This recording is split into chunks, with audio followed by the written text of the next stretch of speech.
খবর শোনা গেছে এখন শহরে বুনো শেয়ালের উৎপাত বেড়েছে, যে মানুষদের দেখলেই ওদের ঘাড় মোটকে ওদেরকে মেরে ফেলছে। কান্না দাদা, ওই জঙ্গলি শিয়ালের নিউজটা শুনেছো? আরে হ্যাঁ, আইও শুনে তো আমি ভীষণ ভয় পেয়ে গিয়েছিলাম। আরে কি হলো আইয়ার বাবু, আমি তো এই সবে অন্য জায়গা থেকে কাজ করে এলাম, তার আগে তারও পাশের পাড়া থেকে কাজ করে এসেছি, এমন তো কোনো খবরই আসেনি, খালি খালি ভয় পাও তোমরা। ওই রানী, এই নিউজটা পাড়ায় নয়, এটা টিভিতে দেখিয়েছে, আমি টিভিতেই দেখেছি। ওরে বাবা, আমিও তো টিভিতেই দেখেছি। ভালোই হয়েছে যে তুমি এখানে এসেছো রানী দিদি। তুমি বুঝতে পেরেছো না?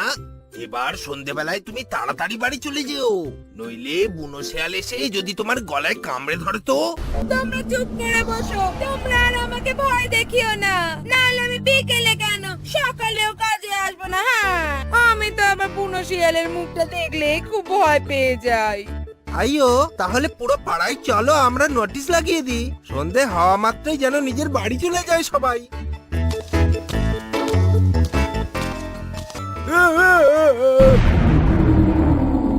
এইটা তো ওই বুনো শেয়ালটা, যার নিউজ ওই টিভিতে দেখাচ্ছিল। দক্ষিণা দাদা, ও দক্ষিণা দাদা, জানলা বন্ধ করে দাও তাড়াতাড়ি।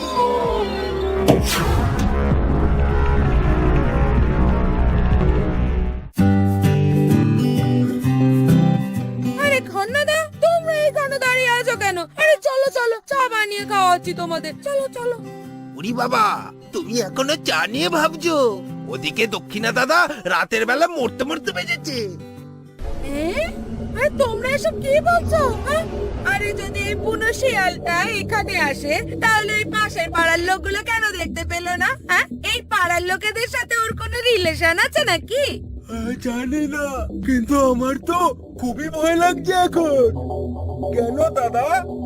আমি শুনেছি যদি বুনো শিয়াল এক রাতে শিকার করতে না পারে, তাহলে ও নিজের ইচ্ছা পূরণ করার জন্য সেই জায়গায় ও আবারও ফিরে আসে। যদি আবার আজ রাতে আসে তাহলে? আরে তাতে কি হবে দাদা? যতক্ষণ এর আতঙ্কটা না কেটে যাচ্ছে, ততক্ষণ পর্যন্ত যে যার বাড়িতে দরজা বন্ধ করে থাকো। আরে বাঁচা গেছে, দাদু এখন পাড়াতেই নেই। হ্যাঁ, ওনার তো এই পাড়ায় অনেক রাত অব্দি বসার অভ্যাস ছিল। যদি কালকেও বসতো, তাহলে তো এখন শ্মশানে শুয়ে থাকতো। উরি বাবা,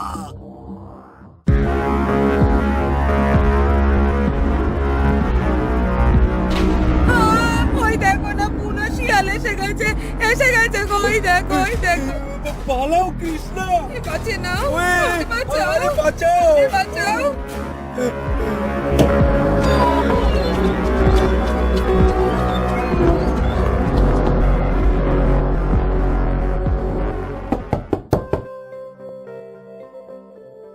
রাম দাদা, ওই বুনো শিয়ালটা আমাদের আরে বাড়ির মধ্যে ইন্সপেক্টর ঢুকে সামরাও গেছে, দাদা, আমাদের বাঁচান আরে দাদা। সামরাও দাদা। আরে কোথায় আছে, কোথায় আছে? এখনই এনকাউন্টার করবো ওটাকে।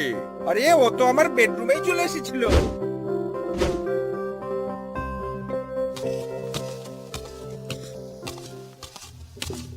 আরে এই দরজাটা তো বন্ধ আছে। আরে দাদা, যদি দরজাটা না বন্ধ করতাম, তাহলে আমার গলা ধরে আমার দম বন্ধ করে দিত। ওই দেখো, ওই দেখো, আরে চালাও গুলি। কোথায় গেল? এখানেই তো ছিল এতক্ষণ। মনে হচ্ছে যেরকম ভাবে এসেছিল ওরকম ভাবেই চলে গেছে। একটা কাজ করো, এখন থেকে দরজাটা বন্ধই রাখো, ঠিক আছে? ওকে, এখন আমি যাচ্ছি তাহলে। মীরা বোন, জানো, আমি শুনলাম যে তোমার বাড়িতেও নাকি কালকে বুনো শিয়াল এসেছিল। তোমরা কি সব বলছো? এটা এই কথাটা সত্যি নাকি? হ্যাঁ, যেন তেন ভাবে আমাদের প্রাণ বেঁচেছে। আরে ও তো জানলা খুলে লাফিয়ে ভিতরে এসে গেছিল। আরে আমাদের বেডরুমেও তো জানলা দিয়ে এসেছিল, তারপর জানলা দিয়েই পালিয়ে গেল। আর তুমি জানো, আমার বেডরুম থেকে অনেক দামি গয়না নিয়েও চলে গেছে ও। হ্যাঁ, এ কি বলছেন আপনি মেম সাহেব? বুনো শিয়াল চুরিও করে নাকি? ও চুরি করলে সব গয়নাই তো নিয়ে যেত, একটুখানি কেন নিয়ে গেল?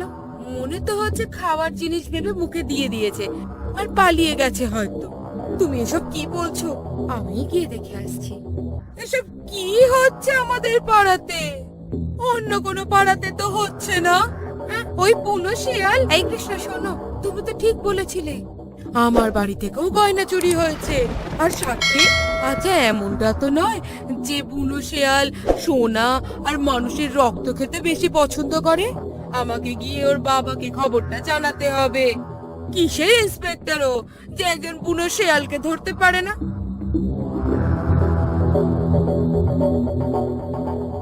আরে ওই রানী, তোকে আমি বলছি তো, তুই যদি ভয় পাস তাহলে উপরে চলে আয়।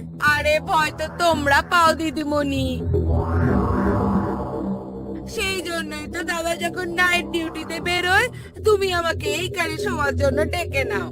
কি করি আর বল, আমার ওই বুনো শিয়ালের নামেই ভয় লাগে।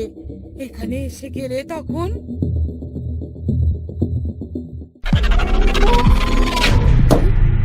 জানলার দিকে কিসের আওয়াজ আসছে? কি দিদিমণি, তুমি নিজেও ভয় পাচ্ছ আর আমাকেও ভয় দেখাচ্ছ? আরে হাওয়ার জন্যই তো জানলায় আওয়াজ হচ্ছে, ওখানে তো আর এমনি আওয়াজ হবে না। দাঁড়াও, আমি ভালো করে বন্ধ করে আসছি।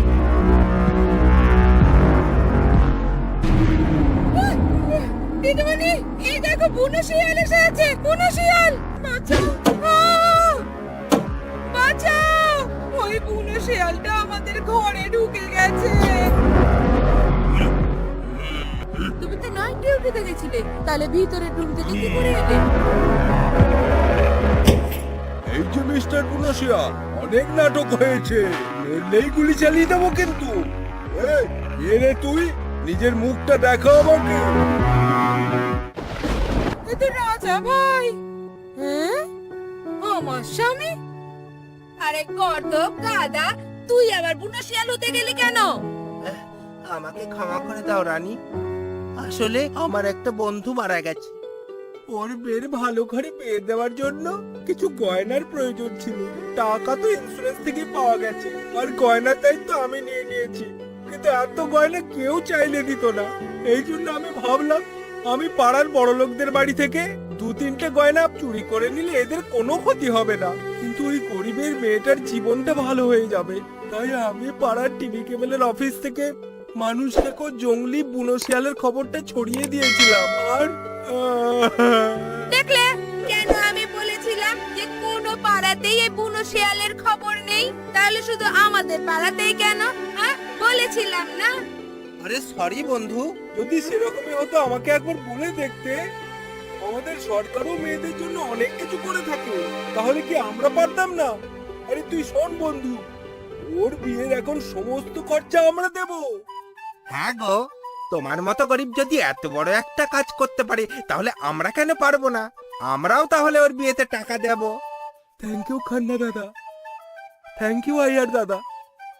আজ একটা কথা আমি শিখে নিয়েছি, ভুল রাস্তাতে চলার আগে একবার নিজের হৃদয়ের কথা কাছের মানুষদের বলা খুব দরকার।